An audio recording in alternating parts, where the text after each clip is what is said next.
Alright, YouTube, back at it again. Now I got 2 slabs of ribs that I gotta cook. I gotta be out of here today at lunchtime, so at 12, so that's why I'm up here early in the morning getting this thing heated up. Now the charcoal's in the bottom, got my 1 piece of cherry going, and I'm probably gonna drop that piece of oak, which is that one right there in the front, in a second. Oh no, that's pecan. Oak is in behind it. So getting that there to going, because I got a fish fry like I told y'all in the last video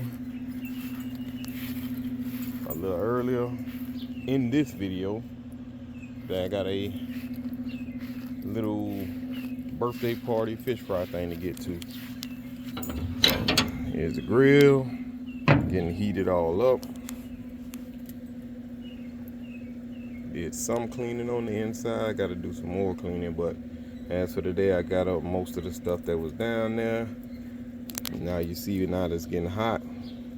It's turning the colors again on the bottom, and I'll scrape the rest of that up out the next cook pretty much. And really probably have to get in here and clean this thing up. You can see the doors up here starting to get that soot. This stuff will fall down on your food if it builds up a lot. This is not bad at all, because I do get in here and clean this thing out every couple of cooks.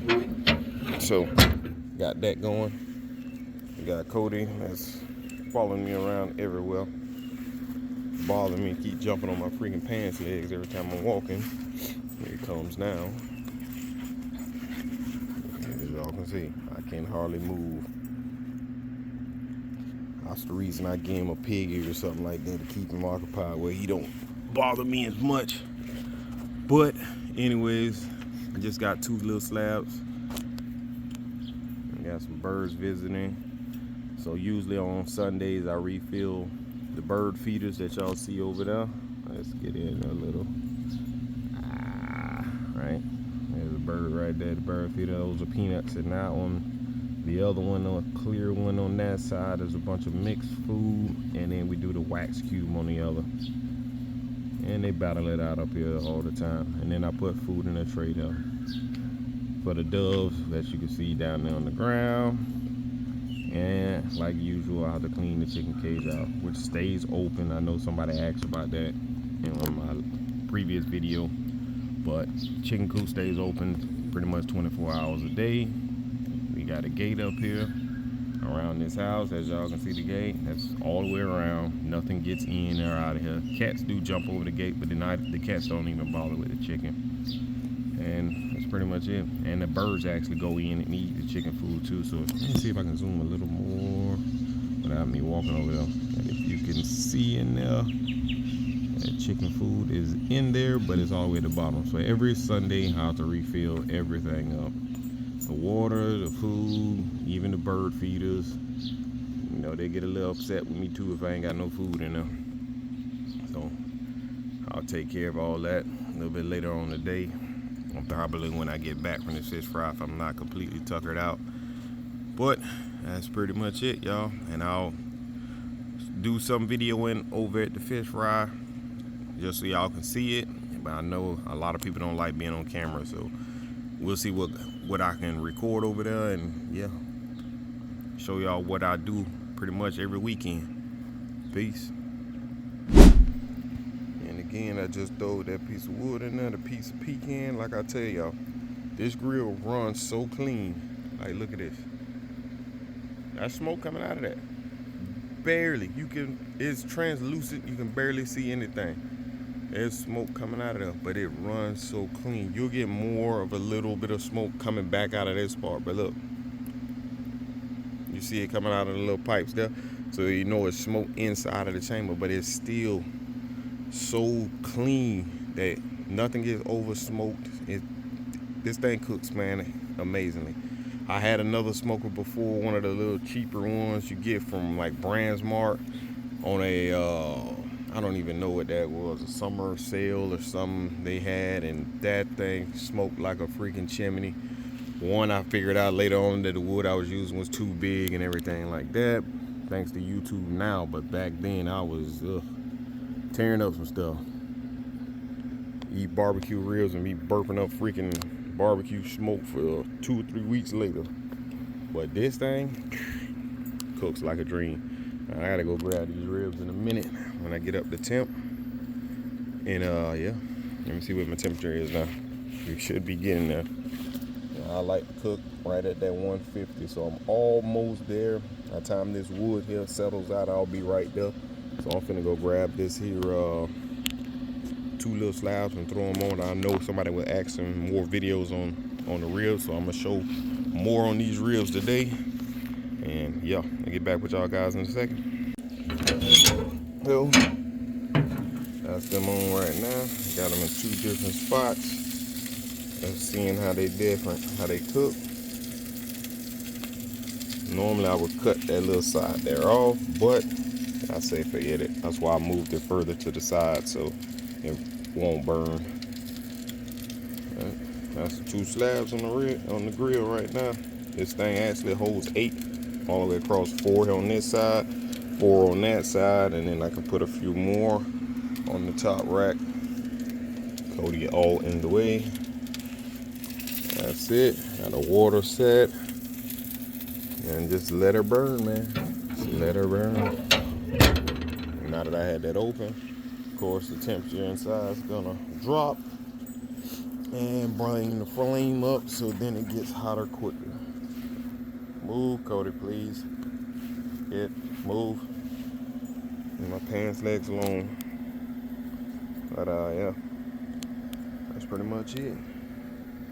Burning real good. The coals are burnt all whited over, and they'll be done in a little bit.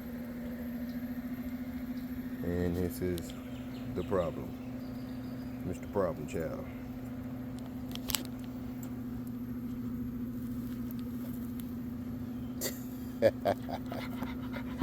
I see you, Cody. All right. All in the way, water getting all on it. Crazy joker. And there's Cassie, as y'all can see, down at the bottom of the cage getting her food. And she shares with the rest of the birds around here. Getting her some water. There she goes. Yeah, she walks around here all day. She's free to do whatever it is she pleases. Even when the yard guy cuts the grass, she never even tries to go out of the gate, so she does pretty good. She usually follows me around too, just like Cody. But now that Cody's here, he's kind of all in the way, so she's like, nah, I'll stay back. But she was just like him, follow me around just like a dog all day long. Anything I'm doing in the yard, she's right there. But anyways, let me get back to this cook. Peace. All right, as y'all can see, getting that nice color on that thing now. Ribs are still in the exact same spot. I haven't moved anything, turned anything any type of way. I did just spray some 50-50 on here, which is vinegar and water 50-50, which this bottle is about out of there.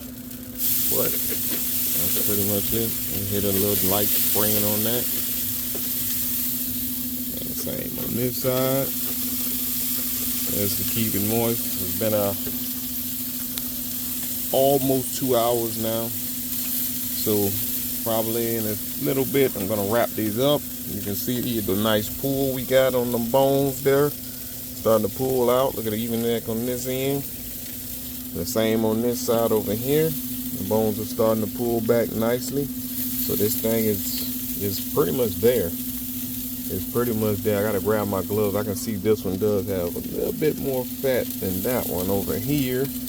But all in all, it's all good. This is for one of my customers that pretty much, remember when I cooked the chicken and I had 1 slab of rib? This guy buys, this here would be for us, rib sandwiches is a half. So he buys 2, so it's a whole slab pretty much every week.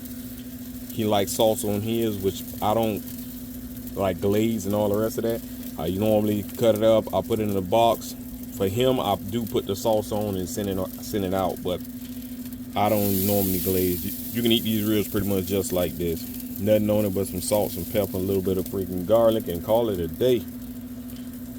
And the fish is in the house, already seasoned, bread and ready to go. Grease I picked up yesterday. I'll be using my regular fryer. There's no need for me to bring out the big one yet. Yeah. But anyways, guys, let me get this done because I got to get this out of here by 12 and get to the other place by 1. So 1:30. It's going to be a tight squeeze, but at least it's not far. Anyways, guys, get back at y'all in a minute. Peace. Alright, so this is me. Finna wrap this up. I know y'all are probably thinking, oh, it's gonna burn on that end. Doesn't burn. Everything's all good. I'm finna wrap this on up. What I do is grab a little bit of butter spray, spray that on. A little bit of the same stuff, spray a little. That's it. And wrap it. Still ain't touching the meat. It's kind of hard to do holding this thing phone. So, fold that up. I don't do doubles and triples and all that stuff on it. Just regularly wrap this thing up, fold this in. I want some of this steam and stuff to escape. Hold a little, let some of it escape. This thing here is hot, but not hot enough to kill me. My hands are pretty hard. Like I said, I sling hammers for a living, so my hands are pretty tough, man.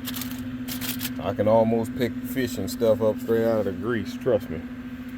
A lot of people are like, Fred, how do you do that? It's quite simple for me. My hands are very hard.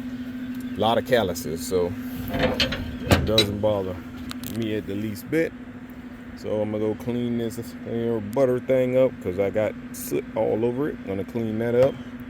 This here I'm done with, so I'm gonna take this and pour it out. Never leave stuff in this. You get some funky green stuff growing inside of it if you leave it. So I always take it apart, clean it out some type of way. I don't know how.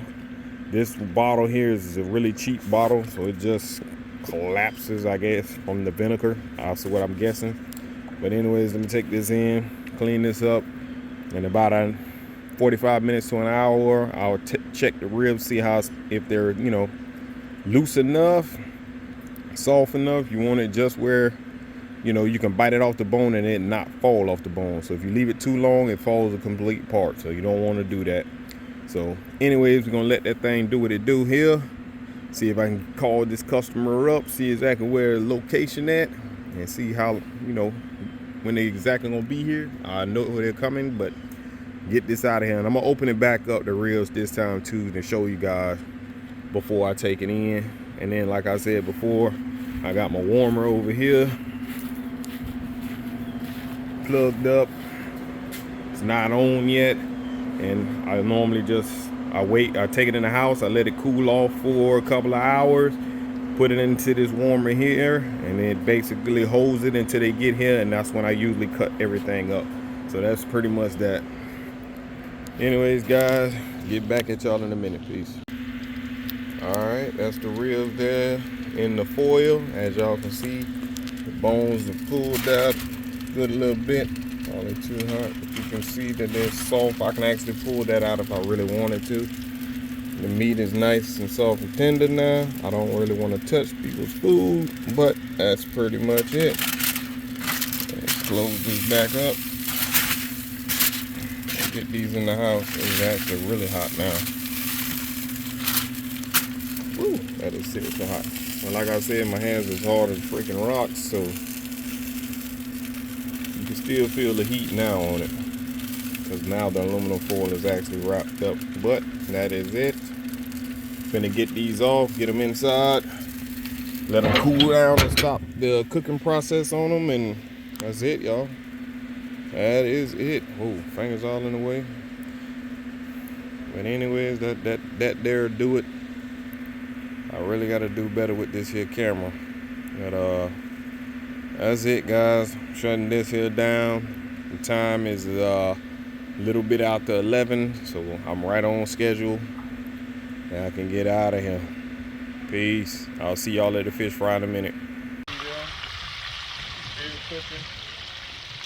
So we got about 5 of these whole snappers and about 20 fillets that'll be getting fried up. Some hush puppies and some okra. And yeah, That's pretty much it. This is what we do every weekend. I'm out here knocking it out, sweating to death. Miami Heat. Peace.